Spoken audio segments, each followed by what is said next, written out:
인도나 베트남은 돈은 없어요.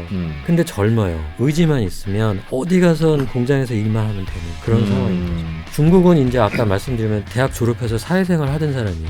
어떻게 보면 다시 고등학생처럼 밤새서 뭐 할래? 그러기 쉽지 않습니다. 미국이랑 사이 계속 좋았더라도 슬슬 내줘야 될 상황이었다. 인도 시장의 사이즈만 보면요, 우리 돈으로 한 7천조 이 정도 되는 거죠. 랭킹으로 보면은 4등입니다. 글로벌로. 좀 있으면 일본도 따라잡을 수 있어요. 일단 굉장히 큰 시장이다. 저희의 상상과는 전혀 다른 굉장히 큰 시장인데 우린 전혀 모르고 있다. 네, 자 오늘은 또 우리 재미있는 이야기를 또 풀어가 보겠습니다. 가끔씩 저는 이런 생각을 해요. 신께서 저의 앞에 나타나셔서 2%야 너 요즘 3%TV에서 고생 많이 하는데 내가 50년 후의 모습을 보여주려고 한다. 어느 나라의 50년 후를 보여주면 좋겠냐? 라고 질문을 혹시라도 해주시면 저는 두말 않고 이 나라를 좀 찍으려고 합니다. 바로 인도 이야기인데요. 요즘 인도가 제2의 중국으로 떠오른다는 이야기도 많이 들리기도 하고, 그런데 실제로 또 인도에 가보신 분들은 그런 것 같기도 하고 아닌 것 같기도 하고 이게 잘 모르겠다고 하는 분들도 있고요. 또 우리가 워낙 그동안 중국에 의존해서 중국과 밀착해서 경제 발전을 이뤄놓은 나라다 보니까 또 중국의 대안을 제일 세계에서 부지런히 찾아야 되는 나라가 또 코리아이기도 합니다. 그런 상황에서 저는 인도에 대해서 관심이 많은데 오늘 여기에 대한 지혜와 여기에 대한 답을 주실 분을 저희가 찾아내서 안 나오신다는 분 무릎 꿇고 섭외해서 모셔왔습니다. 그러니까 저희 여러분들도 함께 좀 들어주시면 좋겠어요. 한국투자신탁 운용의 현동식 본부장님, 어서 오십시오. 네, 안녕하십니까. 네, 참, 국내 1세대 해외 주식 투자 전문가. 네. 그런데 중국과 베트남에서 일단 한번 실력을 발휘하시고 요즘에는 인도로 방향을 틀었다. 이분이 인도에 가서 뭘 좀 보고 있으면 인도가 뜨는 게 맞는 것 같다. 다들 그러시더라고요. 어쩌다가 그런 이야기를 듣게 되셨습니까? 99년부터 한국 주식 투자를 하다가 예. 2006년도에 이제 그때가 생각해 보시면 한국이 이제 해외 투자라는 걸 처음 막 하던 시기였거든요. 그래서 운용사들도 최초에 이제 각자 막 해외 투자 펀드를 만들고 할 텐데 제가 이렇게 생각하다 보니까 한국도 언젠간 분명히 해외 투자를 할 텐데 이왕 할 거면 한번 먼저 해보자라고 생각을 했어요. 예. 그래서 이제 자원을 했죠. 그래서 이제 해외 투자를 제일 먼저 한 축이 되다 보니까 뭐 1세대 얘기도 듣고 뭐 그러고 있는 것 같습니다.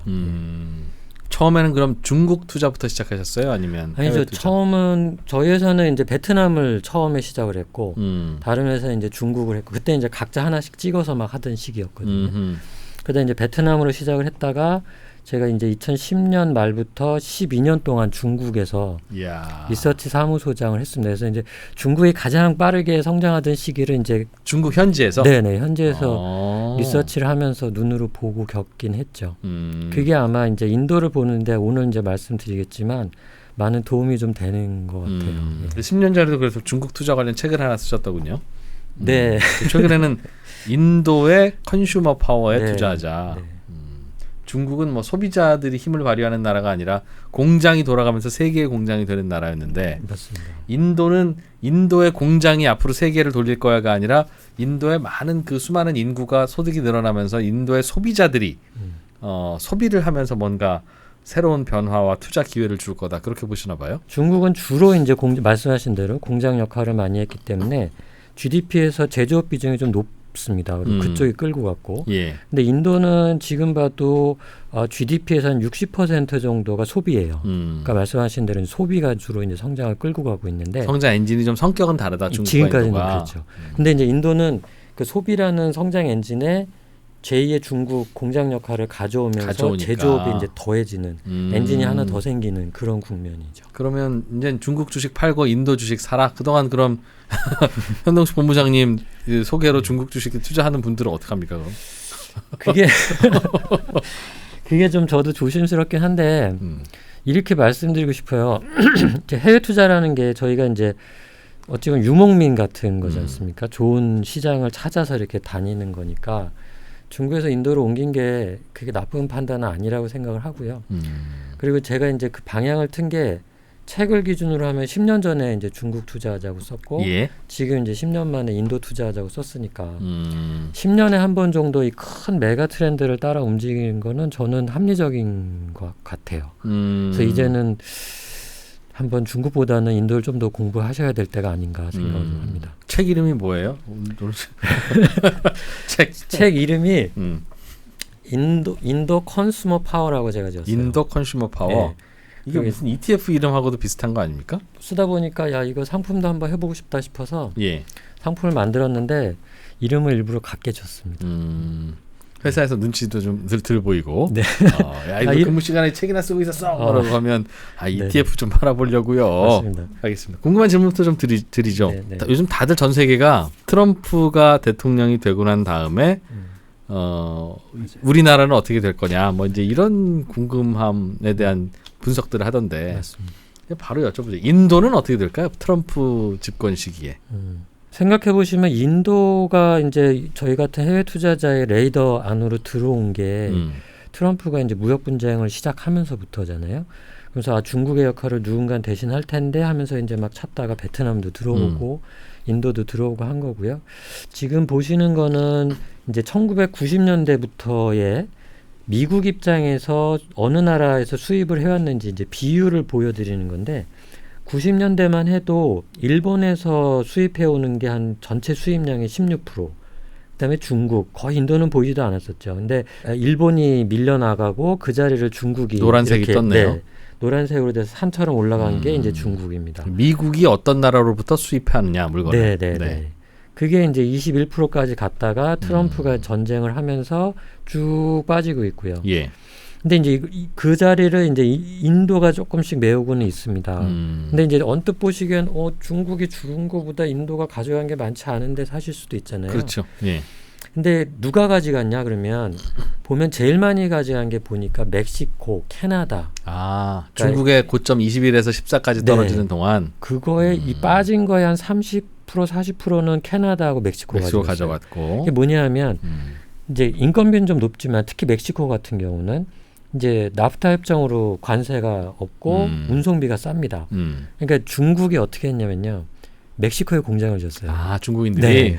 그리고 이제 우회 수출을 한 거죠. 그게 이제 트럼프 1기 때 그리고 바이든 때는 그게 어떻게 보면 이제 넘어갔어요. 근데 요번에 이제 트럼프가 집권하기도 전에 지금 벌써 멕시코에서 오는 거 다 막겠다고 얘기를 하잖아요. 그러면 이제 그렇게 비든 게 세든 게 다시 이제 계속 인도로 좀씩 더 내려갈 것 같고요. 그래서 나쁘지 않다고 저는 생각을 합니다. 네. 이제부터는 본격적으로 진짜 중국의 대안을 세계가 찾게 될 거고. 더 찾아야죠. 그럴 경우에는 인도의 비중이 높아질 수밖에 없다. 네. 중국의 대안이 될 만한 나라들은 사실은 인건비도 싸고 좀 손재주도 좀 있는 것 같고 하는 나라들은 종종 있을 수 있는데 꼭 인도뿐은 아닌데 베트남도 있을 수 있고요. 맞습니다. 야, 그래도 인도가 꽤 가능성이 있어. 제2의 공장으로서 내수 시장이 크고 뭐 그런 거는 제외하더라도 그렇게 볼 만한 배경이 있어요? 일단 뭐 베트남이 조금 먼저 준비를 해서 사실 초반에는 베트남이 먼저 이제 받아갔고요. 예. 이제 그 다음에 이제 인도가 갈 텐데 일단 첫 번째로는 베트남은 인구가 1억이잖아요. 근데 이제 중국 14억 인구가 하던 공장을 1억이 다 받아가긴 어렵고 결국에는 이제 누군가 또 해줘야 되는데 제일 만만한 게 지금 사실은 인도인 거는 맞죠. 뭐 인도가 아직 부족하다고 보여지는 거는 이제 일단 먼저 좋은 쪽은 이제 제가 굳이 말씀 안 드려도 인구 많고 뭐 노동 그 인건비 싸고 이런 얘기들 워낙 많이들 하셔서 유사성도 일단 뭐 그래도 좀 배워볼 필요는 있는 것 같아요. 그거는 이제 뭐 다들 아시니까 말씀 안 드리겠지만 일단은 좀 다른 점 부족하다고 할 수 있는 거는 아직까지 약간 인프라가 부족한 건 사실이에요. 그러니까 예를 들면 공장 역할을 하려면 이제 보통 원부 자재를 사다가 가공해서 다시 나가잖아요. 예. 그럼 가장 중요한 게 항구. 그렇죠. 운송과 항구. 그게 아직은 좀 부족해요. 근데 그게 모디 정부가 들어와서 지금 하고 있는 가장 많은 일 중에 하나가 그겁니다. 그러니까 저는 이제 오늘 현재로 보면 조금 부족할 수 있지만 앞으로 계속 좋아질 거고 그러면 이제 인도 역할은 계속 커질 수 있다라고 생각합니다. 그것만 갖추면 되니까. 네, 그것만 있으면 되니까요. 중국이란 나라가 약간 체제가 누가 하나의 명령에 일사불란하게 움직이는 게 훈련이 잘 된 나라잖아요. 그러니까 정부가 야 우리는 이거 해야 돼 그러면 뭐 열심히 했고 그 다음에가 이제 제가 봐도 베트남 사람들인 것 같고, 예. 그다음에 인도도 만만치 않습니다. 뭐 인도 사람들에 대한 평가가 사실은 되게 약삭빠르고 그 자기의 이익에 되게 충실하고 뭐 이렇게 평가를 하는데 거꾸로 생각하면 돈이 되는 일이라면 진짜 열심히 할 수 있는 그런 사람들이라고 볼 수 있거든요. 그래서 거기다 이제 하나 조금 말씀드리면 정부 차원에서도 그걸 이제 추진하고 있는 게 이제 PLI라 그래서 Production Linked Incentive라는 제도를 모디 정부가 만들었어요. 예. 그래서 누구든 이제 인도에 와서 공장을 짓고 거기에서 물건이 생기면 정부가 보조금을 주겠다. 그러니까 정부도 도와주고 있고 일반인들은 뭐 말할 것도 없고 열심히 하려고 하고 있고. 인구 구조는 어때요? 그것도 되게 은근히 중요한 것 같은데 저도 보니까 나중에 우리나라가 이제 고령화 된다고 해서 들여다봤더니 네. 아직 우리가 뭐 본격적인 고령화는 이제 막 시작한 상황입니다만 옛날에 우리나라가 60년대 70년대 그게 막 발전할 때 보니까 인구 구조가 굉장히 좋았더군요. 어린이도 많지도 않고 노인들은 뭐 별로 없고 다들 그냥 나와서 일하셈 그러면 다 나와서 그냥 일할 만한 그런 청년들로 가득한 나라여서 야 요게 은근히 도움을 받았구나. 근데 이게 중요한 것 같다는 생각은 드는데 인도는 좀 어떻습니까? 중국도 뭐 그랬을 것 같고 슬슬 고령화된다고 하죠 중국은. 맞아요. 준비를 하나 그림이 하나 있는데 예. X축 가로축은 평균 연령입니다. 방금 말씀하신 우리나라가 옛날에 젊었는데 이런 게 이제 각 국가의 네. 평균 연령 정확히 네네. 말하면 중위 연령인가 보네요. 그렇죠. 중간값입니다. 예. 그리고 요건 22년 기준이니까 뭐 한 1, 2년 전이지만 어쨌든 뭐 크게 추세가 다르진 않으니까요. 그다음에 세로축은 소득 수준입니다. 그러니까 예. 인당 GDP라고 할 수 있는 거죠.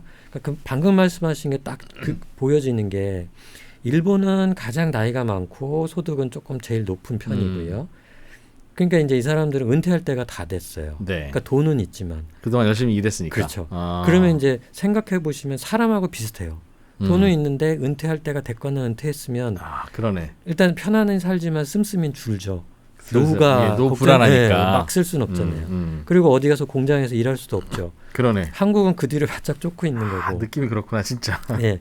중국의 중간에 딱 걸려 있습니다. 소득도 늘었는데 아주 뭐 발 뻗고 살 만큼은 아니고 그러나 나이도 뭐 아주 많지도 않고 네, 꽤 젊지도 않고. 공장 가서 일하기에는 또 애매하고. 그러니까 저는 그래서 어떻게 표현하냐면 중국은 대학교 졸업해서 이제 사회 초년생이다. 그러니까 다시 고등학생 가서 열심히 막 밤새서 공부하긴 그렇고 그렇다고 부모한테 독립은 했으니 어디 가서 뭐 하긴 돈은 벌어야 되겠는데 문제는 딱 이제 그래서 직장 좀 잡아서 사회생활 하려고 그랬더니 트럼프라는 아저씨가 나타나서 자꾸 때리는 거예요.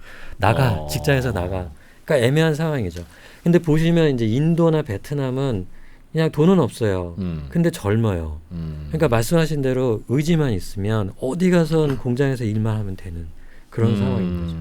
그래서 나라를 보실 때 특히 이머징은 보실 때 이 중간값 연령과 소득 수준이 굉장히 중요한 것 같고요. 그 중에서 이제 의지가 있는 나라. 그게 이제 꼽힌 게 전 세계 사람들이 꼽은 게 이제 베트남, 인도 정도 되는 거죠. 인도, 베트남, 인도네시아, 멕시코, 중국. 저게 이제 임금의 수준이군요. 예, 요거는 이제 그걸 더 직접적으로 최저임금으로 보니까.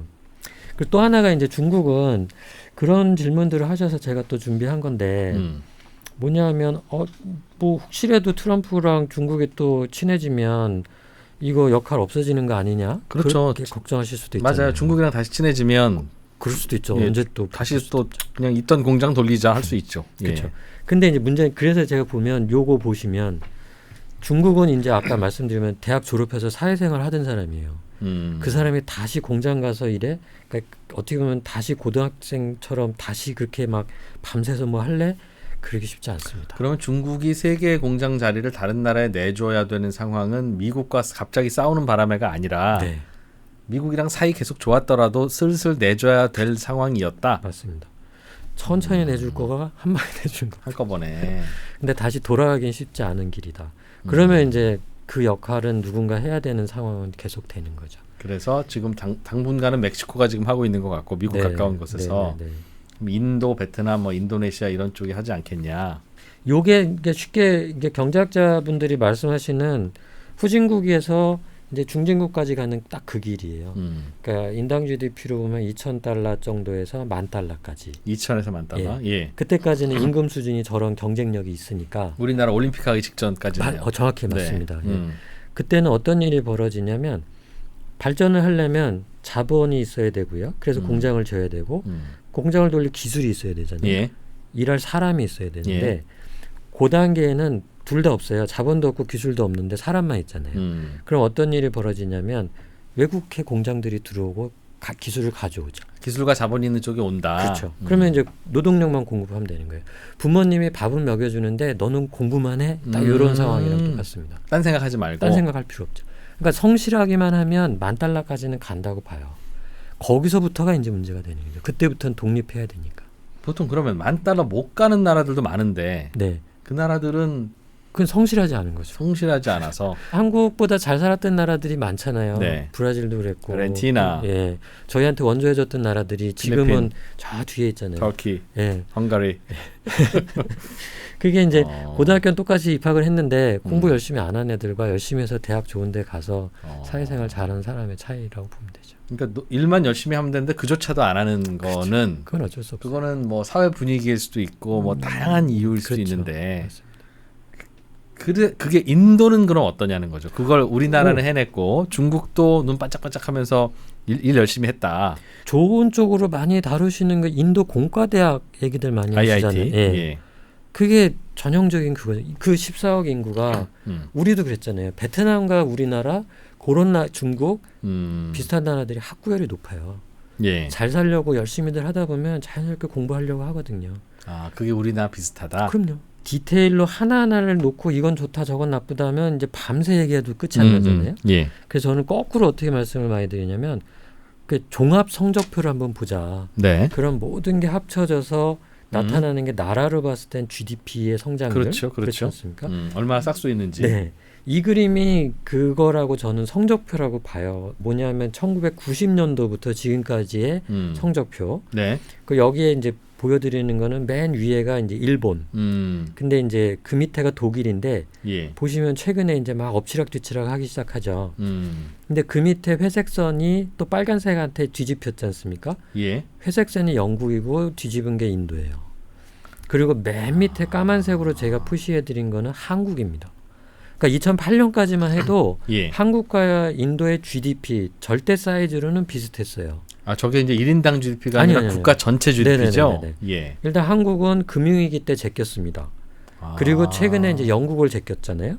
아마 이 각도로 계속 간다 그러면 2030년경이면 일본, 독일은 제낄 수 있어요. 그러면 이제 제가 뭐 근면 성실합니까? 무슨 뭐 제도적인 문제가 없습니까?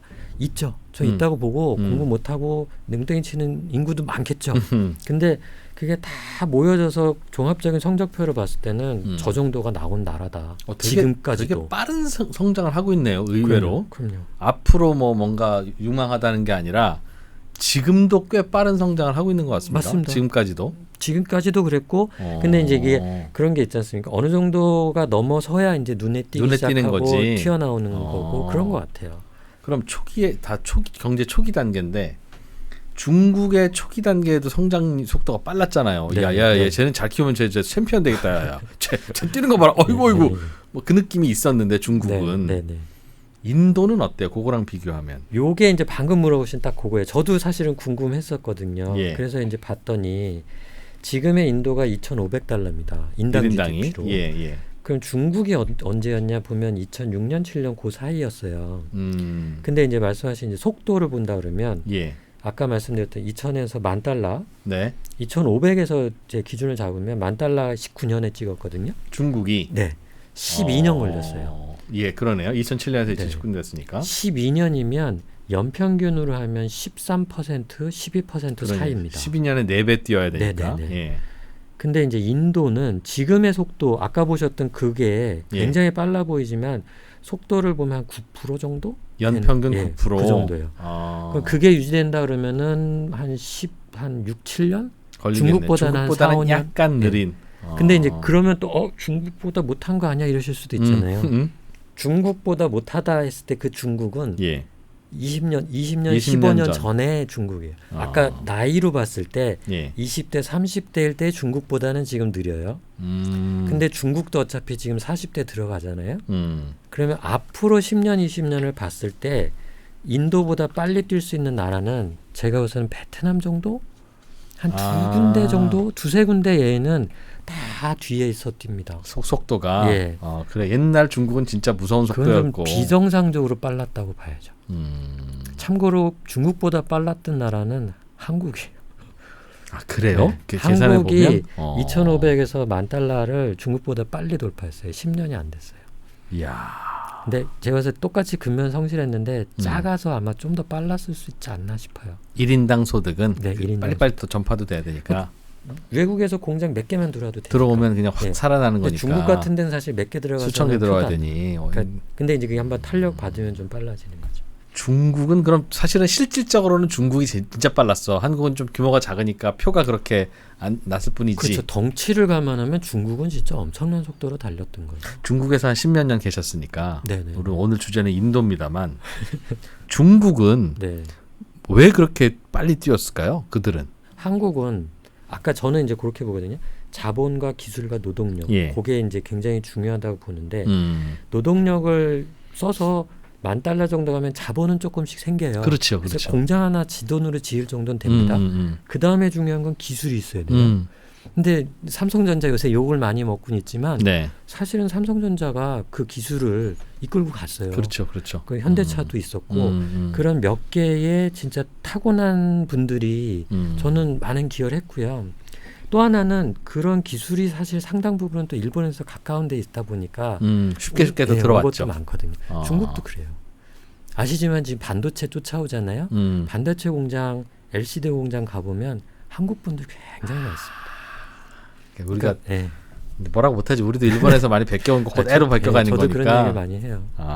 그래서 중국도 혜택을. 자본이 그 기술이 아마도 다른 나라들이 그 고비를 못 넘었던 것 중에 중요한 이유 중에 하나였지 않았을까 싶어요. 인도는 어때? 인도도 그럴 것 같아야 지금부터 장기 투자할 텐데. 일본 사람들이 우리한테 기술을 흘려준 거죠. 정식으로 주진 그렇죠, 않았지만 그렇죠. 우리도 사실 흘려줬죠. 그렇죠. 중국한테. 주려고 준 건 아니죠. 그게 왜 그랬겠습니까? 늙었어요. 내가 이제 하기는 힘들고 인건비도 안 맞는데 누군가 해야 되겠는데 시켜야 되니까 시범을 보여주는 과정에서 흘러가. 그러니까 한국에 가서 공장 지었죠. 우리는 중국 가서 공장 지었잖아요. 네. 근데 인도가 지금 그렇게 하고 있잖아요. 그리고 14억이 다 똑똑하진 않겠지만 예. 그중에 똑똑한 사람만 모아놔도 필요한 수준의 똑똑한 사람은 차고 넘칩니다. 뭐 제가 이제 그런 말은 일부러 워낙 많이들 하셔서 말 안 하는데 미국 가면 좋은 회사의 CEO들 다 인도 사람들이잖아요. 그러게요. 없지 않을 거예요. 그 사람들이 일할 자리가 없었을 뿐일 겁니다. 근데 이제 미국에서 공장을 와서 짓는다 그러면 충분하겠죠. 알겠습니다. 그러면 이제 인도가 그리고 인도가 예. 달나라에 우주선도 보내는 나라예요. 기술이 없지 않은 나라입니다. 그게 산업화되고 산업화되고 이제 이 먹고 사는 쪽으로 쓰이는 거에 조금 안 잊어서 그렇지. 익숙하지 않았던 거죠. 중국도 똑같았잖아요. 그러다 이제 어느 순간 잘 먹고 잘 살아야지 하는 순간부터는 국방력은 대단했죠. 예, 그게 우주선을 쏘고 원동력이 되겠죠. 인도 주식 시장이 의외로 선진국 시장이랑 뭐 비슷할 정도로 규모가 괜찮다는 얘기가 있어서 어떤지 좀 궁금하네요. 일단 인도 시장의 사이즈만 보면요. 아까 이제 GDP 사이즈도 그랬지만 지금 현재 한 5.6조 달러? 예. 우리 돈으로 한 7천조 이 정도 되는 거죠. 환율이 요새 왔다 갔다 하지만. 뭐가요? 시가총액이. 시가총액이. 아까 이제 베트남 되게 작았다 말씀하셨잖아요. 네. 인도는 지금 한 7천조 되는데요. 랭킹으로 보면은 4등입니다. 글로벌리. 시장의 시가총액이. 네. 1등이 한 50조 달러 압도적으로 정도 하는 미국이겠지. 미국이고요. 예. 두 번째가 중국이에요. 그렇겠죠. 한 12조 달러. 그 다음에 이제 일본이 한 6점 몇 조 달러. 주식시장 사이즈가. 네. 5.6조 달러니까 이제 좀 있으면 일본도 따라잡을 수 있어요. 일단 굉장히 큰 시장이다. 저희의 상상과는 전혀 다른 굉장히 큰 시장인데 우린 전혀 모르고 있다. 이게 이제 첫 번째죠. 보통 주식시장이 이렇게 꼽히는 나라는 그러니까 막 이렇게 성장이 굉장히 가파르서 다양한 기업들이 자금 주도할 수요가 있어서 뭐 국가에서도 뭐 키우던가 네. 아니면 원숙한 선진국이라서 그렇든가. 네. 인데 인도는 어쩌다 그렇게 주식시장만 커졌어요? 인도의 증권거래소가 예. 언제 생겼냐면 1875년에 생겼어요.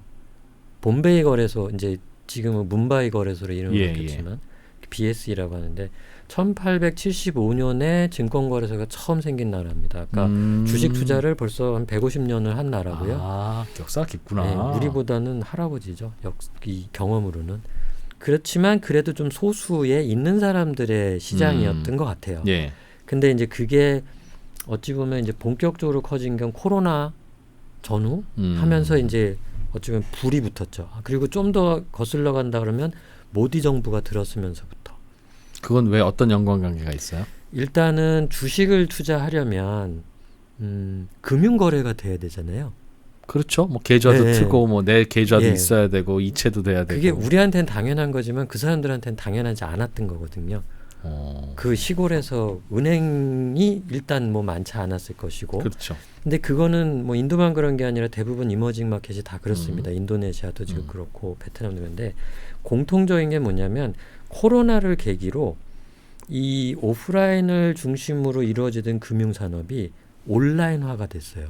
어차피 집에 있으니까 이게 온라인들을 우리도 그렇게 됐잖아요. 근데 그 사람들은 그 중에 하나 보급률이 늘어난 계기가 금융입니다. 그리고 거기에 이제 모디 정부가 또 불을 붙여주고 기름을 부어주고 북돋은 건 뭐냐면 시스템을 만들고 제도를 만들어줬어요. 뭐냐 예를 들면 인터넷으로 금융거래를 하기 위해서 예. 필요한 모바일 신분증 같은 걸 다 만들어줬어요. 인증서 같은 예. 거. 그래서 그거 하나만 있으면 은행에 상관없이 개인 간의 QR코드로 다 모든 거래가 가능할 정도로. 그리고 이제 거기에 또 하나 그게 이제 어디로 불이 옮겨 붙었냐면 펀드 가입. 펀드 가입을 저희는 이제 창구에 가서 하면 우리나라도 지금 뭐 1시간, 2시간씩 막 설명 듣고 게다가 또 뭐 사용하잖아요. 각종 규제 생겨서 네. 뭐 설명 분명히 그렇죠. 들었음 맞아요. 진짜임 뭐 쓰라고 맞아요. 하잖아요. 근데 그게 이제 오프라인 찾아가기도 어려운 나라인데 그게 뭐 됐겠습니까? 근데 그게 이제 온라인 모바일이 되면서 5분 만에 KYC 다 끝나고 펀드 가입이 가능해진 거죠. 아, 우리보다 훨씬 더 규제가 많이 풀렸네요. 예. 어쩌면 이제 시작이니까 아직 규제까지는 생각도 그렇지. 못하는 우리도 거죠. 처음에 예, 그러다가 그러다가 몇 번째 이제 사고 나고 난 조금씩 다음에 규제가 생기겠죠. 어. 근데 어쨌든 완전 초기 단계고요. 그림 하나만 보여드리면 그래서 지금 요게 이제 인도의 주식형 공모펀드 사이즈인데 모디 정부가 막 들어서던 시기에 한 40조 정도밖에 안 됐어요. 역사는 길었지만 사이즈는 이때만 해도 그렇게 크진 않았습니다. 근데 예. 이게 10년 만에 490조니까 12배로 늘었죠.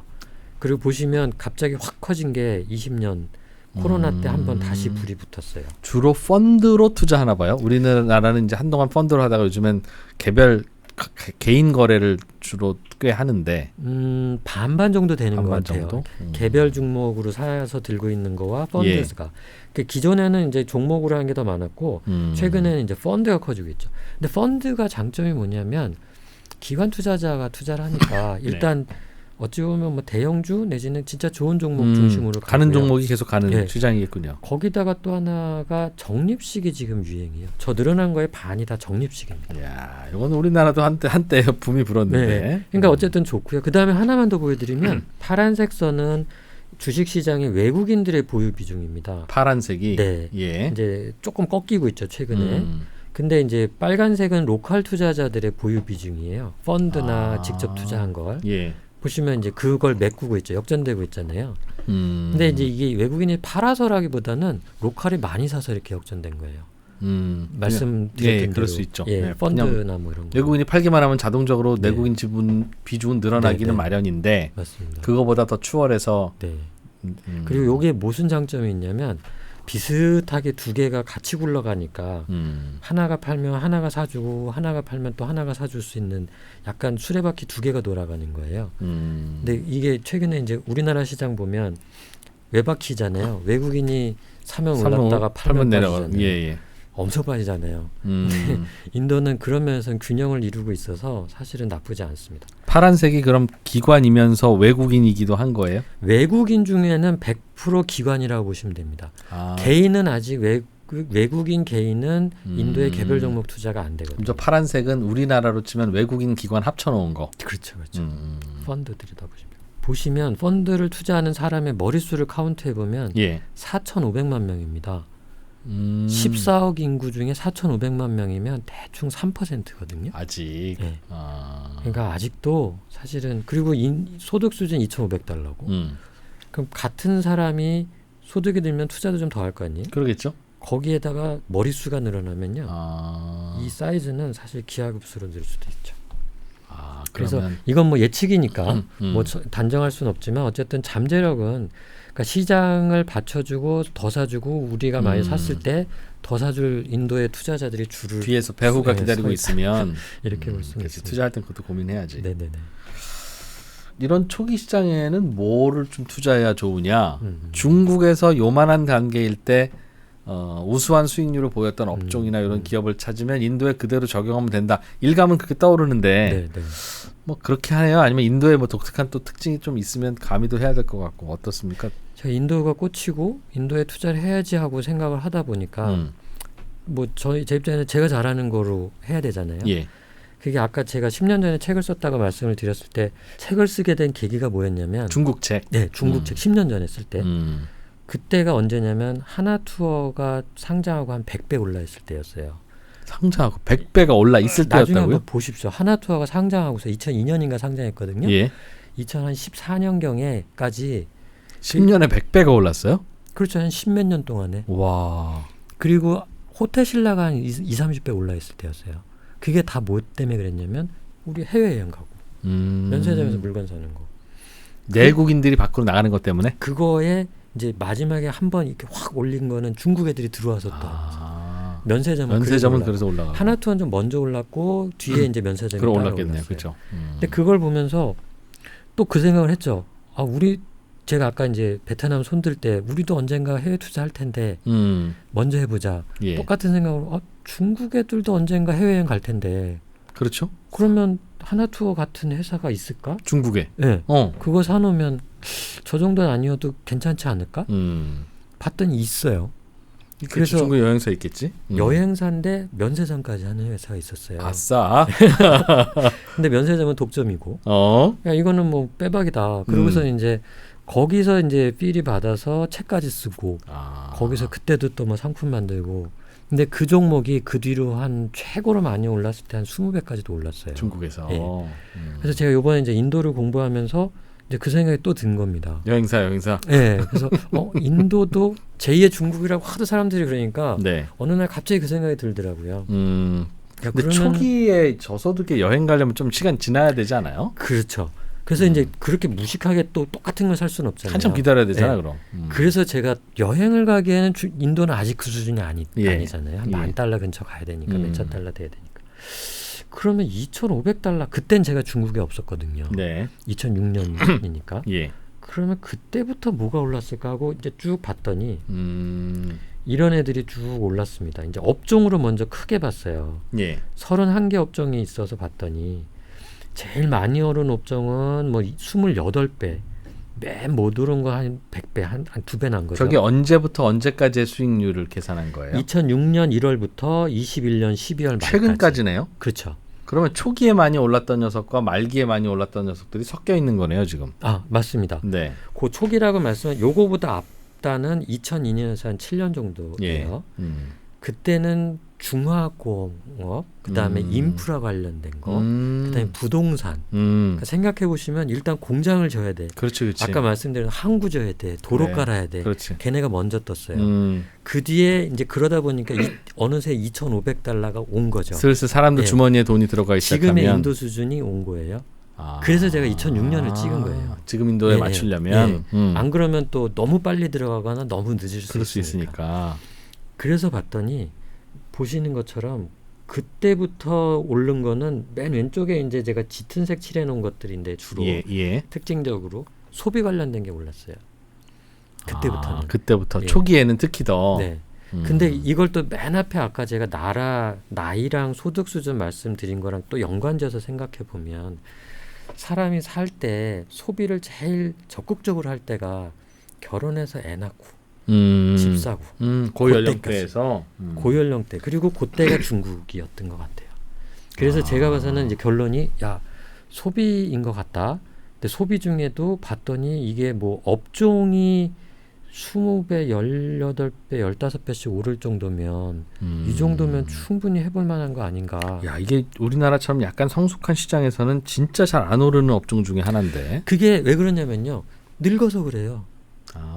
이제 늘어날 만큼 다 늘어났으니까. 집 살 만큼 샀고 애 낳을 만큼 낳는데 소비할 게 떨어지죠. 거기다 일본이나 우리나라 같은 나라들은 네. 좀 있으면 은퇴하는데 막 쓸 수가 없잖아요. 그래서 그러니까 절대 사이즈는 물론 우리나라가 더 크고 일본이나 돈 많은 나라가 더 크죠. 근데 성장률로는 요 초기에 이런 나라들이 가장 빠릅니다. 중국도 그랬고요. 그리고 업종은 식음료, 식음료, 가전, 헬스케어, 자동차. 근데 그 다음에 이제 제가 더 했던 거는 근데 이건 중국 얘기잖아요. 예. 인도가 그러려는 법이 또 없지 않습니까? 그래서 이제 그렇게까지. 골랐어요. 거기서 이제 하나씩 쳐냈죠. 음. 인도에도 있는 거, 인도에도 그럴 만한 것들. 그리고 남은 게 이제 가전, 자동차, 헬스케어 3개가 남더라고요. 가장 유사한 게. 유사하게. 네. 전력 설비나 이런 거는 중국은 많이 올랐던데 사회 서비스, 뭐 컴퓨터 이런 것도. 네네네. 근데 인도는 그거는 좀 아닌 것 같아서. 있을 수도 있는데 쉽게 찾기가 어려워요. 그런 종목이 네, 어떤 네. 건지 또 중국과 비슷한지. 전력 설비는 있을 수 있습니다. 근데 뭐 사회 서비스 애매하잖아요. 그렇죠. 분류를 어떻게 저거 이제 종목 뜯어보면 그냥 이상한 거 좀 이렇게 약간 좀 그래서. 클리어하지 않습니다. 찾으면 비슷한 결과가 나올 수 있지만 네. 찾기 어려운 거를 굳이 왜? 굳이 저 명확한 게 네. 식음료만 해도 있는데. 쉬운 거 뭐 어차피 먹으면 똑같이 10배면 똑같이 10배인데 그럼 쉽고 확률 높은 거 먼저 하자. 그래서 아마 내년이나 언젠 또 제가 또 전력 설비 찾았어요. 그리고 들고 올 수 있어요. 근데 지금 제가 첫 번째 하는 거는 제일 쉬운 거부터 하자라고 생각을 했던 거죠. 예. 그래서 찾았더니 종목도 아예 그냥 좀 알려줘 보세요. 네네. 생각해 보십시오. 제가 이제 업종이 15배 올랐으면 그 안에 종목은 도대체 얼마 올랐을까? 그래. 그래서 뜯어보니까 가전에 이제 대표적인 거 이제 하이얼전자는 들어보셨을 것 같아서 제가 일부러 보여드린 건데 예. 45배가 올랐어요. 이제 이번 그 구간에서 최고가를 기준으로 했습니다. 대략 한 15년 사이에. 네, 그리고 그죠? 이제 배당 수익까지 포함을 한 겁니다. 아하, 그래서 예. 단순 주가만 보시면 이 정도 안 됐을 수 있는데요. 배당까지 어쨌든 포함하면 예, 장기 투자했다고 가정한 거죠. 하이얼전자. 야. 근데 그 옆에 그리전기라는 애는 그거보다 배가 올라서 100배가 올랐어요. 근데 요 뒤에서 요 종목은 제가 좀 말씀을 좀 드리려고 하는데 예. 샘플로라도 이 둘의 차이는 뭐냐면 하이얼전자는 냉장고, 세탁기, 에어컨, TV 다 만드는 애고요. 예. 그리전기는 에어컨만 만드는 애. 그리고 자동차에는 뭐 BYD 100배 올랐고 또 SUV만 만드는 애 180배 올랐고 뭐 하여간 헬스케어에서 IR 안과라는 애를 저희는 샘플로 잡았는데 100배 올랐네. 얘도 한 거의 100배 올랐죠. 그러니까 이게 또 이해하기 어렵지도 않잖아요. 에어컨, 자동차, 뭐 병원 그럴 수 있어. 사람 사는데 다 저거 쓰지 뭘 맞아요. 쓰겠어. 정확히 사람 사는 데는 다 필요한 물건이고 네. 왜 없었냐? 돈이 없어서 못 샀던 건데 돈 생기면 사겠지. 아주 단순한 생각으로 시작을 한 겁니다. 일단은 중국 이제 어찌 보면 샘플부터 스터디를 해야 이제 인도를 공부를 할 수 있으니까요. 네. 가구당 가전제품의 보급률. 예. 그러니까 100가구로 치면은 뭐 몇 대, 아니면 한 가구당으로 보면 0.몇 %로 되는 거죠. 예. 그래서 2006년도 그러니까 지금의 인도와 비슷했던 시기에 보시면 에어컨은 44%, 한 집당 평균적으로 0.4대가 있었고 예. 냉장고, 세탁기는 뭐 0.5대, 0.6대 비슷했어요. 비슷했네요. 근데 지금 최근을 보시면 에어컨은 한 집당 1.4대입니다. 그러니까 거실만 놓다 거실에 있는 집도 몇 안 되다가 방방마다 해야 되니까. 이제 거실은 다 했다고 보고 방에도 놓는 집들이 생겨나는 거고요.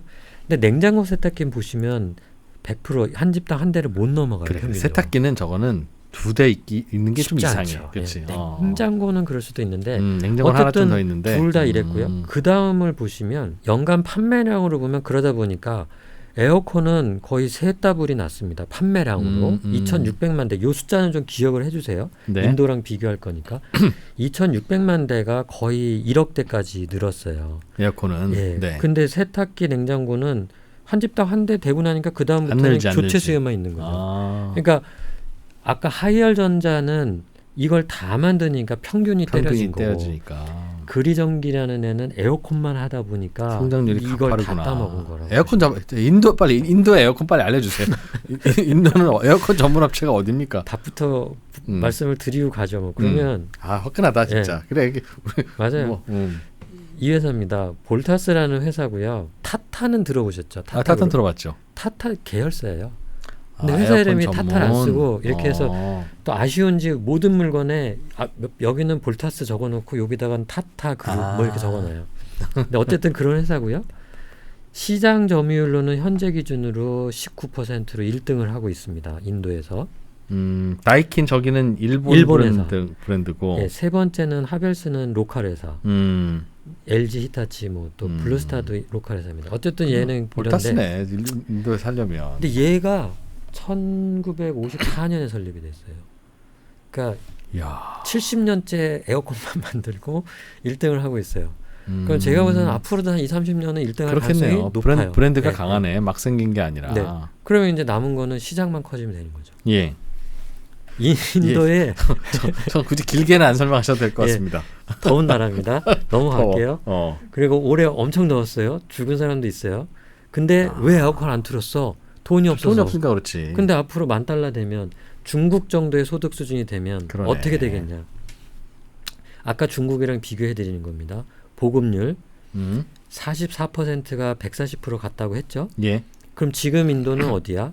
7%입니다. 인당 GDP는 비슷하게 $2,500인데 어쨌든 삶의 질은 좀 안 좋은 건 맞아요. 그러니까 7% 100집당 7집밖에 없었어요. 그래서 판매량 결과적으로 중국은 2,600만 대 아까 조금 기억해달라고 말씀드렸잖아요. 4배? 2,600만 대가 1억 대 가까이 늘었죠. 그럼 지금 인도는 1,000만 대입니다. 저는 개인적으로 이 1,000만 대가 중국처럼 되지 말란 법이 없어요. 중국보다 더 팔릴 것 같은데. 왜냐하면 그러니까 기본적으로 14억 인구가 갔기 때문에 예. 같은 1만 불 소득 수준이 갔을 때 이 정도는 팔릴 수 있을 거예요. 근데 더 더운 나라니까 더 팔릴 수도 있겠죠. 그러면 최소한 중국처럼만 팔려도 10배가 더 팔릴 수 있어요. 그냥 이거 사면 되겠네요. 뭘 길게 얘기해요. 인도의 에어컨 1등 회사를 사면 된다. 맞아요. 맞습니다. 그리고 저 아까 로컬 2등 업체도 상장 회사입니까? 네, 그 세 번째 적혀 있었던 하벨스라는 회사도 상장사고요. 그럼 대개 한 8대2 정도로 1등 회사 이렇게 2등 회사 잡아놓으면 되겠네. 삼성전자, 하이닉스 같이 사듯이. 그렇게 했습니다. 정보가 센 것 같은데 실제 그렇게 했습니다. 실제로 그렇게 했다는 게 뭐? 기관만 살 수 있어요. 인도의 주식은. 개인은 그 저희 HTS 한투증권 이런 데서 네네. 주문이 안 됩니다. 아니 주식시장의 역사가 그렇게 긴 나라가 개인들이 주식 투자를 못하게 막아놨다고요? 아니요. 로컬은 하지만 외국의 개인이. 외국인들이. 그게 왜 그러냐면 세금 때문에 그래요. 세금이요. 로컬은 거긴 자본소득세가 있거든요. 근데 외국인 개인이 와서 팔고 가는 건 세금을 매길래니까 너무 힘든 거예요. 인도 입장에서 볼 때. 시스템도 만들어야 되고. 그러니까 오려면 단체로 와서 한 놈이 대표로 하고 대표로 내고 가. 그러니까 저희 같은 기관들은 회사가 가서 신고하고 세금 낼 거 내고 되니까. 환불 받고 하면 하니까 그래서 펀드로만 가능하고요. 그래서 이제 방법이 없으니까 안 되겠다. 상품을 만들어야 되겠다. 그래서 펀드로 만들고 ETF로 상장을 시킨 거죠. 한 투에서. 그 안에 말씀하신 대로 그 비율로 들어가 있습니다. 에어컨이? 네. 그 펀드는 그럼 다 에어컨으로만 몰빵했어요? 아니, 그건 아니고요. 말씀드린 대로 이제 에어컨, 자동차, 헬스케어 세 개가 가장 좋게 보니까 그걸로 나눠 담았다. 3분의 1 정도씩 했는데 에어컨 안에서는 그런 식으로 들어가 있죠. 그러면 여기 투자할 수 있는 방법은 인도 펀드 중에 종목 뭐 담았는지 골라서 하는 거하고 네. ETF, 인도 ETF도 있어요? 요 그림 보시면 가장 많이 알고 계신 게 니프티 50 요거예요. 그리고 구성 그 업종으로만 브레이크다운 해보면 보시는 것처럼 금융이 가장 많습니다. 저거는 50개 종목을 시가총액 높은 녀석들부터 뽑아낸 겁니까? 그냥 시총 상위 시총 상위 S&P 500 느낌으로. 네, 딱 그렇게 됐습니다. 그러니까 장단점이 있죠. 그러다 보니까 은행의 보통 시가총액이 대부분 나라에서 크잖아요. 그러니까 금융이 가장 높아요. 근데 이제 저런 거 담고 있을 때가 아닌데. 이제 그래서 저도 이제 뜯어봤더니 성과는 그럼 어땠을까? 그러니까 5년 정도의 이 업종별로 성과를 한번 비교를 최근 해보니까 5년을 보니까 보시면 이제 여기서 빨간색 선이 니프티 50입니다. 네. 근데 대충 보셔도 평균 이하예요. 예. 10개 중에 한 8등 정도 합니다. 위에서 저 푸르스름하게 날아다니는 저 종목들은 뭡니까? 저기 맨 업종들은? 위에가 소재, 그 다음에 소재. 부동산, 아. 그 다음에 자동차인데 요게 제가 봐서 아까 중국의 2002년에서 7년 사이에 아. 제가 뭐 도로 깔고 아하. 부동산하고 하는 애들이 먼저 갔다고 먼저 말씀드렸잖아요. 갔다. 저 먼저 간 애들을. 예, 그러니까 어떻게 보면은 얘네들이 먼저 뛴 게 맞아요. 그래야 돈을 버니까. 보니까. 그다음에 그래서 부동산도 돈도 쓰면 뜨고. 되죠. 예. 그래서 앞으로 뜨는 건 이제 그렇게 보는 거고 중요한 거는 이 그림에서 중요하게 보셔야 되는 거는 맨 밑에 깔려 있는 게 금융입니다. 예. 금융이 가장 많은데 금융이 가장 부진해요. 음. 그러니까 평균을 끌어내리고 있거든요. 식음료는 뭐 대충 알겠고 에어컨도 오늘 좀 전에 배웠고 네. 헬스케어는 아, 표현을 헬스케어라고는 하셨습니다만 네. 우리 70년대 60년대 헬스케어 생각해 보면 그냥 활명수 정로한 데일밴드로 모든 게 끝나던 시절이었는데 무슨 헬스케어가 돈을 벌까 그런 생각 듭니다. 네네네. 인도의 제약주는 조금 다릅니다. 뭐냐면 예. 인도의 제약 산업은 이미 미국의 공장 역할을 아주 잘하고 있었어요. 무슨 말씀이냐면 미국의 다국적 제약 회사들이 생산은 인도에다 맡겼어요. 아, 옛날부터. 이미 옛날부터. 일단 아마 영어가 잘 돼서 의사소통이 편해서 그랬을 수도 있고 뭐 이유까지는 제가 모르겠지만 어쨌든 오래전부터 그걸 맡아서 공장을 해서 제네릭을 만들어 갖다 파는 거. 그래서 매출액의 한 60%가 미국 뭐 글로벌 매출이에요. 이미 글로벌 수출하는 회사들이. 근데 저희는 지금 인도의 소득 수준이 늘어서 그렇지. 인도가 성장하는 걸 먹으려고 하는데 매출에서 30, 40이거든요. 그래서 요건 좀 아닌 것 같다. 뭐 없을까? 예. 그리고 다시 또 중국의 헬스케어에서 또 뭐가 올랐지 보니까 병원이 있더라고요. 병원이요? 네. 병원은 병원이 상장돼 있어요, 네. 중국은? 이게 이제 한국 분들하고 말씀 나누면 이제 가장 좀 의외다 싶으신 게 그건데 네. 한국은 의료법으로 의사가 아니면 병원을 소유할 수 없잖아요. 그리고 영리법 병원도 안 되죠. 영리도 안 되고 주식회사도 안 되잖아요. 근데 그게 일본이 그렇대요. 예. 그래서 우리가 그걸 아마 따라서 시작이 된 것 같아요. 근데 중국도 돼요. 중국은 영리병원이 있어요. 영리병원이 되고 말씀드린 사회주의가 대로 어떻게 그럴 수 있지, 친구들. 그렇죠. 근데 영리병원이 되고 아까 말씀드린 대로 상장이 돼서 96배가 올랐잖아요. 우리로 치면 그럼 삼성서울병원, 아산병원이 네, 상장돼 있는 거예요? 딱. 이야. 서울대병원, 세브란스 병원이 상장돼 있습니다. 왜냐하면 대학교도 가지고 의대를 갖고 있는데. 그럼 이제 소득 수준 늘어나면 그냥 집에서 안 참고 병원 오고 하니까 그것도 역시 성장을 한다. 아주 단순합니다. 아픈데 돈 없어서 병원 못 가던 사람들, 간다 그리고 이거죠. 가도 아주 진짜 후진 병원 가던 사람들이 그래. 우리도 지금 웬만하면 종합병원 가려고 하잖아요. 그리고 집에 에어컨 들어놓기 시작하면 잔병치레 시작합니다. 그게 사실은 시원해서 그렇지 건강에 좋은 게 아니야. 맞아요. 저기 인도의 병원 상장돼 있는 병원이에요? 1등입니다. 아폴로 병원. 네, 이 그림처럼 보시는 병원이 이게 70개를 갖고 있어요. 병상수 이제 병원은 주로 이제 병상수로 사이즈를 측정하는데 예. 10,000개예요. 병상수가 10,000개면 어느 정도냐면 서울대병원 해화동에 있는 게 한 1,800개, 세브란스 신촌에 있는 게 한 2,400-500개 된대요.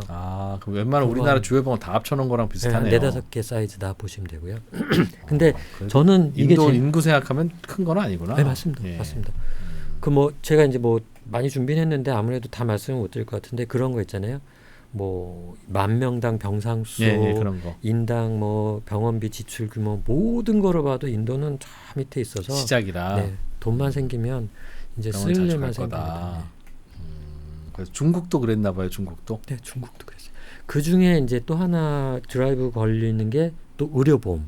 돈이 생겨도 비싸면 사실은 의료보험이 없으면 사실 좀 그렇죠. 어렵잖아요. 근데 중국도 보면은 이제 의료보험이 2,500에서 $10,000 그 사이에 한 30%대 보급률 이제 100명 중에 한 30명밖에 의료보험이 혜택이 안 되던 게 거의 100% 갔어요. 민영 실손보험 같은 거겠죠? 포함해서. 저거 우리나라처럼 재수 없으면 국가가 그냥 국민건강보험 도입해서 야 무슨 의료의 민영이야 다시 일로 와 할 수는 없어요? 중국이 그렇게 했어요. 중국은 물론 민영 의료보험도 있었지만 이렇게 확 올라가는 건 정부가 드라이브를 건 거거든요. 병원이 돈을 버는 방법은 우리나라 사람들은 이제 병원은 영리가 아니라고 생각하니까 잘 사실 모르- 돈을 벌지만 그렇게 이제 도덕적이라고 생각을 하니까 그런데 중국의 케이스를 보면요. 병원도 회사입니다. 그렇죠. 돈을 버는 방법은 두 가지입니다. 양이 늘어야 되고요. 단가가 늘어야 됩니다. 그러면 이제 병원 같은 경우는 고정비이기 때문에 그 다음부터 이제 마진이 좋아지거든요. 이제 그걸 넘어가야죠. 양은 어떻게 늘리냐? 일단 뭐 지어야죠. 병상수 늘리면 그렇죠, 돼요. 그렇죠. 예. 그 다음에 또 하나가 뭐 있냐면요. 같은 병상당 회전율을 높입니다. 무슨 말씀이냐면 그럼 빨리빨리 낫거나 빨리빨리 죽거나. 호텔이랑 비슷해요. 네. 호텔이 보면은 이제 객실 가동률이라는 표현을 쓰잖아요. 그렇죠, 그렇죠. 병상 가동률이라는 거 해요. 아. 그래서 뭐냐면 100개의 병상이 있는데 매일 환자가 누워 있어야 돼요. 비어 그렇지, 있는 병상이 그렇죠, 몇 그렇죠. 퍼센트냐. 그게 이제 보통은 50%, 60% 한 지금 기술적으로 한 70에서 80을 넘어가진 그래, 못해요. 그거 어떻게 계속 돌려 그걸. 그다음에 또 하나 뭐가 있냐면요. 병상당 매출을 높여야 됩니다. 그렇죠. 그건 어떻게 하냐면요. 수술을 하잖아요. 예. 그 아마 이건 잘 이해하실 거예요. 수술하면 한 이틀 됐는데 아직도 안 나왔는데 나가라고 자꾸 하죠. 그렇죠. 그때부터는 밥값만 받을 수 맞습니다. 있으니까. 예. 똑같습니다. 인도도 그렇게 하고 있고요. 근데 이제 그 단가가 소득 수준이 낮으니까 굉장히 낮아요. 그래서 어찌 보면 전 세계에서 가장 싸게 수술을 받을 수 있는 나라입니다. 그래서 의료 관광도 제법 와요. 그런 나라인데 어차피 소득이 늘어나면 단가는 계속 올라간다 보시면 되죠. 그건 좀 분석을 좀 해볼 필요는 있네요. 그러니까 이거는 이제 예를 들면 기계로 돌릴 수 있는 거면 병원 치료라는 게 이제 기계로 돌릴 수 있으면 그게 이제 규모의 경제도 효과가 있는데 의사 간호사가 계속 투입이 돼야 네네네. 병상도 늘어나고 회전율도 늘어나고 그러는 거라면 그게 고정비 하고 나서 바로 위가 다 먹는 건지 아니면 비용도 같이 늘어나는 곡선인지는 보긴 봐야 될 것 같은데. 네, 네, 맞아요. 그래서 성장의 속도가 네. 그렇게 막 가지는 못합니다. 뭐냐 하면 이 아폴로 병원 아까 예. 보여드렸잖아요. 개를 기준으로 말씀을 드린다 그러면 병상수가 지금 10,000개라고 말씀을 드렸는데 2013년 4년경에는 한 3,000개, 4,000개였어요. 그러다가 이제 필 받으니까 막 공장에 병원을 막 짓고 네, 네. 의사를 이제 수급을 하고 그래서 이제 8,000개, 10,000개가 갔어요. 한 2016년까지. 예. 그 뒤에 17, 18부터는 지금까지 10,000개예요. 그러고 그거 왜 그러냐 물어보면 똑같은 얘기를 합니다. 일단 병원을 안정화시키고 이제 일단 짓는 게 중요한 게 아니니까. 근데 그러면 매출이 안 늘어났겠네? 그렇게 생각하잖아요. 예. 그 기간에는 뭐가 늘어났냐면요. 그 가동률이 늘어나고요. 단가가 올라가면서 그 병상당 매출액이 이렇게 쫙 올라갔어요. 그러니까 양으로 한번 뛰고 그렇죠. 그 다음에 단가가 올라서 또 뛰고 그래서 지금부터는 다시 양을 키우는. 뛰고. 그래서 이제 회사도 앞으로 한 2, 3년 동안 한 3,000개 또 늘린다. 그러고 나면 이제 그 또 2, 3년은 또 단가를 올리고 단계적으로 가는 것 같아요. 아까 뭐였죠? 잠깐만. 저 에어컨, 식음료, 자동차. 그래. 자동차는 인도에서 뭐 어떻게 하면 돼요? 중국도 자동차 많이 올랐을 것 같긴 하고 네. 돈 벌면 그래 에어컨 사고 자동차 사죠. 그건 뭐 설명 안 해주셔도 아는데 인도에서는 어떤 자동차가 이른바 짱 먹습니까? 똑같습니다. 인도 말씀하신 대로인데 그거부터 말씀드리고 갈게요. 네. 살 거야까지는 다 이해하시잖아요. 예, 예. 근데 얼마나 더 살 거야가 저희 같은 주식하는 사람한테는 중요하잖아요. 성장률. 그렇죠. 근데 아까 이제 에어컨은 3.7배 그렇게 성장했다고 말씀드렸잖아요. 2,600만 대가 1억 대. 네. 그러면 이제 하나 그림 보시면 간단한 겁니다. 중국은 400만 대가 2,400만 대 됐어요. 네. 6배 늘었습니다. 판매량이. 대략 한 10년 만에. 네, 소득이 예. 늘면서 인도가 지금 몇 대 파나 봤더니 420만 대예요. 비슷하네요. 요 2005년을 제가 찍은 거가 이제 판매량으로 비슷한 시기고 소득 수준은 2006년이랑 비슷한 거고 어쨌든 요 동네예요. 그러면 인도도 또 14억 인구니까 뭐 한 2천만 대쯤 간다. 그러면 이 정도 늘 수 있죠.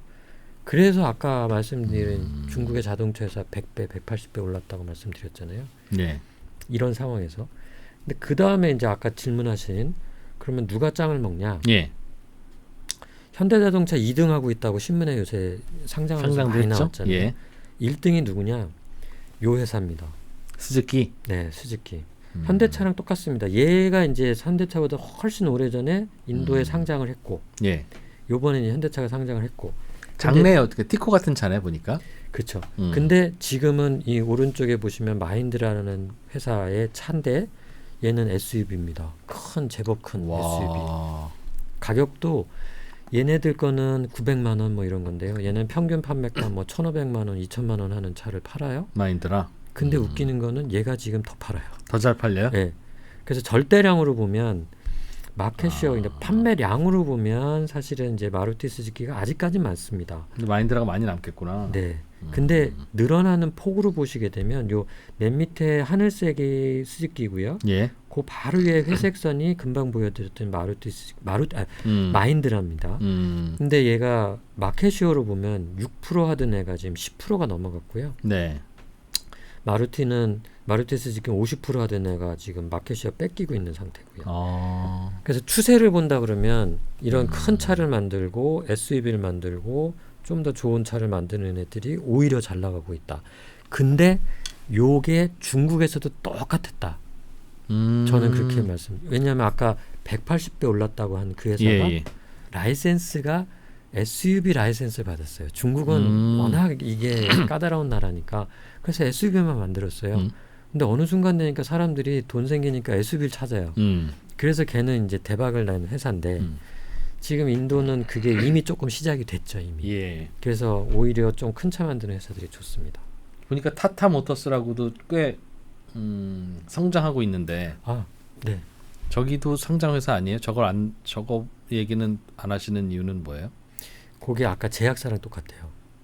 무슨 말씀이냐면 타타와 마인드라 두 개가 로컬의 대표 브랜드로 현대와 마루티 스즈키의 마켓을 뺏어가는 애들이거든요. 대표 선수입니다. 그러니까 좋아요. 거기까지는 다 좋아요. 똑같이 좋은데 다른 게 뭐냐? 타타 모터스는 제규어 랜드로버를 M&A 했습니다. 08년도에. 근데 그게 덩치가 너무 커요. 그래서 매출액의 70%가 거기서 나와요. 똑같은 스토리입니다. 제약사랑. 우리는 인도의 성장을 보고 사려고 했더니 얘는 수출하고 있구나 그냥. 예전에도 하던 수출도 수출을 아니죠. 영국에서 만드는 게 매출로 잡혀오는 거예요. 잡히는 거구나. 그러니까 영국 파운드가 움직이면 막 적자 났다 흑자 났다 왔다 갔다 해요. 그러니까 인도 시장 커지고 있지만 회사가 다 인도 시장으로만 구성되어 있는 친구가 아니라서 매출액의 구성이 좀 그래서 오히려 가파르게 소위 먹으려면 말하는 퓨어 플레이어로 인도의 성장을 먹기에는 얘가 훨씬 좋았어요. 그래서 주가도 좀 그렇게 움직이는 편이고 근데 다행인지 모르겠는데 최근에 마인드라가 아주 날아다닙니다. 소위 말해서 최근에 주가로 아니면 뭐 주가도 그랬었고 판매량으로 9월달 판매량으로 넘버 2가 됐고요. 10월달도 지금 넘버 2로 올라서고 있고요. 예를 들면 지난달에 이제 신차 하나를 또 그 집차 같은 걸 발표를 했는데 1시간에 17만 대가 예약이 들어왔어요. 17만 대 감이 안 오시잖아요. 얘가 1년에 40만 대 파는 애예요. 이제 올해 50만 대 팔겠다고 하는데 모델 하나를 런칭했는데 예약 주문이 17만 대가 들어왔어요. 그러니까 이제 얘는 어찌 보면 지금 이제 본격적으로 탄력을 받은 것 같아요. 요즘은 이제 전기차가 또 대세이기도 하고 또 나름 변수인데 전기차도 과연 그럼 인도가 그렇게 잘 만들 거냐 생각하면 그거는 뭐 배터리 이슈도 있고 뭐 중국이 그거 수출 안 하는 이슈도 있고 좀 변수가 있잖아요. 맞습니다. 그래서 좀 다를 수도 있지 않나 하는 그냥 막연한 걱정은 좀 드는데 어떻습니까? 일단은 전기차는 지금 인도에서는 이제 이런 투자 판단에서 중요한 팩터는 아직은 맞고요. 왜냐하면 이제 보급률이 침투율이라고 그러죠. 한 해에 팔린 것 중에 전기차의 비율이 이제 한 2%? 한 8만 대 정도 팔려요. 아까 한 420만 대 중에 한 8만 대면 2% 정도 되죠. 그러니까 이제 시작이기 때문에 그 2%는 인도 국산. 그 2% 중에 70%가 타타 모터스. 나머지가 이제 현대차가 이제 라인업을 갖춰서 전기차 하겠다. 팔고 있고. 그러니까 없었던 건 아닌데 얘네가 사겠어 했다가 이제 마켓시어 제가 볼 때는 점유율 막 뺏기고 하니까 우리도 이제 고급 있어 하고 있는데 나오시는 것 같아요. 근데 그럼 타타 모터스가 어떻게 벌써 팔고 있지? 말씀하신 저도 똑같은 질문했어요. 배터리 누구 거 쓰냐, 그 BMS는 누구 기술이냐, 다 갖다 써요. 중국 거 갖다 쓰고 요새는 그러니까 이게 어찌 보면 테슬라 처음 나왔을 때만 해도 이건 엄청난 기술이었던 것 같지만 네. 이제는 그렇지 않은가 봐요. 전기차가 오히려 더 만들기 쉽다고 그러더라고요. 예. 예. 그래서 이거는 중국 거 갖다 썼고 이거는 마힌드라 같은 경우는 폭스바겐하고 제휴합니다. 그래서 폭스바겐의 BMS 기술을 갖다 쓰고 있고 그래서 결과적으로는 전기차도 이제 대중적인 상품이 된다 그러면 결과적으로는 누가 잘 팔고 사실 판매망도 중요하거든요. 예. 그래서 로컬에서 잘하는 애들이 계속 잘할 것 같아요. 그 이머징 마켓에 보통 투자하면 걱정되는 것 중에 하나는 투자도 많이 해야 돼서 걸핏하면 증자하고 걸핏하면 증자하고 걸핏하면 증자하는 바람에 그럴 수도 있습니다. 그래서 중국 시장도 그렇게 그럼에도 불구하고 올랐는지 몰라도 그 물량 늘어나는 그런 거는 걱정 덜해도 될까요? 가능성 있죠. 그거는 정확히 맞습니다. 왜냐하면 2단계 회사들은 공장을 지어야 되거든요. 예, 그렇죠. 그럼 돈이 필요한데 버는 걸 안 되면 땡겨야죠. 부채를 일으키든 자본을 조달하든 하겠죠. 그래서 그거는 뭐 리스크가 될 수 있습니다. 근데 중요한 거는 그게 이제 그 이상의 리턴을 가져다 주면 소위 말하는 ROE가 좋고 ROIC가 좋으면 대출 받겠죠. 굳이. 그렇죠. 그걸 적절히 믹스는 하겠죠. 근데 중요한 거는 그렇게 지은 공장에서 만든 물건이 팔리면 대박인 거고. 투자자 입장에서도 예, 증자를 했던 간에. 그렇죠. 안 팔리면 괜한 짓 한 건데 확률적으로 뭐 높다라고 봐야죠. 리스크가 없다라고는 말씀드릴 수는 없습니다. 야, 근데 이 좋은 시장을 지금 종목도 막 찍어주셨는데 네. 그 종목을 가서 사지를 못하고 네. 펀드로만 해야 되고 ETF로만 해야 되면 네. 참 답답하네요. 뭐 언젠가 열리겠죠. 열리면 이제 그때는 뭐 각자 사시면 되죠. 인도 시장 고유의 리스크일 수도 있고 아니면 신흥국이 갖는 뭐 보편적인 리스크일 수도 있는데 그래도 이런 건 좀 있어. 솔직히 내가 뭐 저 인도 펀드도 뭐 유명하니까 소개는 하지만 이런 거는 좀 잘 지켜보면서 투자해야 될 것 같기는 해. 뭐 할 만한 것도 좀 있을 거 아니겠어요. 그 얘기도 좀 해주시고 가세요. 근데 안 좋은 얘기를 한다 그러면 이머징 마켓의 특징이 일단 좀 변동성이 높을 수밖에 없겠죠. 근데 그거는 기회도 주잖아요. 네, 이제 그건 이제 적절히 잘 활용하면 되는데 저는 이제 길게 보면 또 그게 작아 보일 수 있거든요. 짧게 보고 작게 보면은 커 보이지만 또 그래프 항상 그렇잖아요. 이렇게 길게 보면 저거 별거 아니었는데 내가 그때 왜 그랬지? 예. 이제 그렇게 좀 생각을 하시고 좀 여유 있게 생각을 하고 접근하시면 좋을 그래도 것 반토막은 같아요. 날 수도 있어. 원래 길게 보더라도 뭐 가능성 있다고 저는 생각합니다. 애플도 뭐 예, 40% 하락을 뭐 서너 번이었다는데요. 맞습니다. 뭐.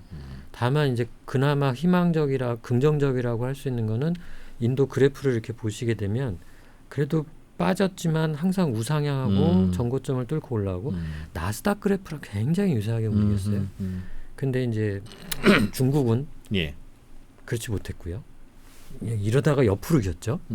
한국도 요새는 좀 약간 그러죠. 그래서 비슷한 리스크라 하면 저는 뭐 괜찮을 것 같고 그리고 저는 개인적으로 제일 아쉽다고 하는 거는 밸류에이션이 좀 비싸요 지금. 저도 그 얘기 좀 드리려고 했는데 얘기 안 해주시면 내가 질문해야지 뭐 하고 준비했던 건데 그런 게 다 반영됐을 거 아닙니까? 예를 들면 뭐 에어컨 회사나 자동차 회사가 퍼가 뭐 한 200쯤 가고 그러면 그건 뭐 어떻게 따라가겠어요 그거. 상황이 어떻습니까? 그게 좀 그렇습니다. 시장 전체 평균으로는 22배 퍼가. 그리고 이제 10년 평균으로 한 18배. 원래 좀 고속 성장하니까 좀 높은 푸시가 좋다. 거기까지는 뭐 그럴 수 있어요. 근데 그렇게 생각하시면 이제 마음 편한데 저희가 사는 그런 좀 알짜 종목들 볼타스 같은 경우에는 지금 한 50배 이 정도. 그럼 3년에 2배가 되면 퍼가 50배면 10배로 떨어지려면 4배 한 5년 정도 앞서가는 겁니까 그럼? 5년까지는 아닐 것 같고요. 한 3년 정도? 한 3년 정도는 앞서갔다고 볼 수도 있어요. 진짜 말씀하신 대로 시장 평균까지 떨어지려면. 네. 근데 이제 중국의 사례를 보면 그렇게 막 올랐던 회사들 보면 고속 성장이 상당 기간 유지가 되고요. 그다음에 이제 아까 말씀하신 이익의 증가의 폭이 그 볼타스의 그냥 샘플 종목 그리전기 말씀드렸잖아요.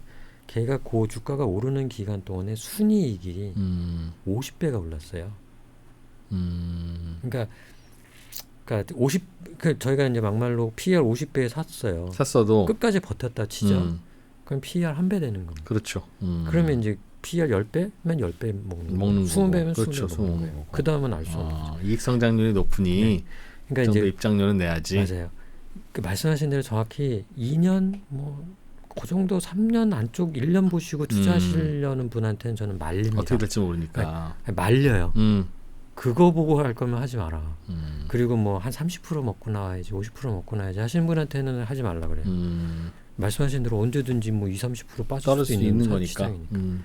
근데 이제 기다리면 간다. 그리고 기다리면 PER 높은 걸 충분히 상쇄시킬 만큼 이익은 늘 수도 있다. 그러면 한번 해볼 만하지 않냐? 이렇게 얘기하죠. 저는 미국의 S&P나 나스닥이 많이 오르는 게 네. 미국 자체가 갖고 있는 경쟁력도 있고 매력도 있지만 전 세계 자금이 그냥 미국이 좋다니까 미국으로 가다 보니까 저주가인 것 같기는 해요.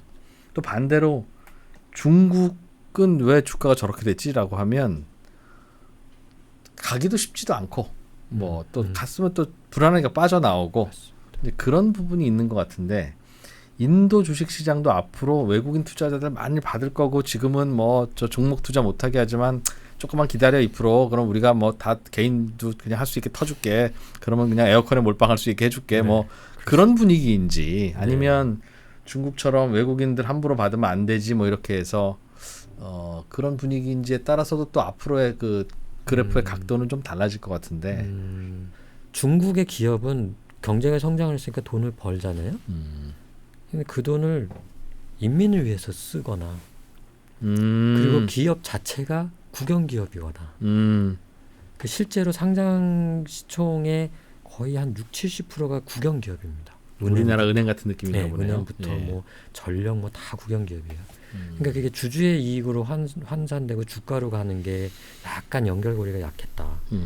근데 이제 인도는 뭐 아시는 대로 자본주의고 150년째 거래소도 운영을 해봤고 그래서 그게 바로바로 반영되고 사실은 제가 인도 사람들하고 얘기를 많이 하다 보니까 뭐 투자를 아까 말씀하신 뭐 투자를 한대요.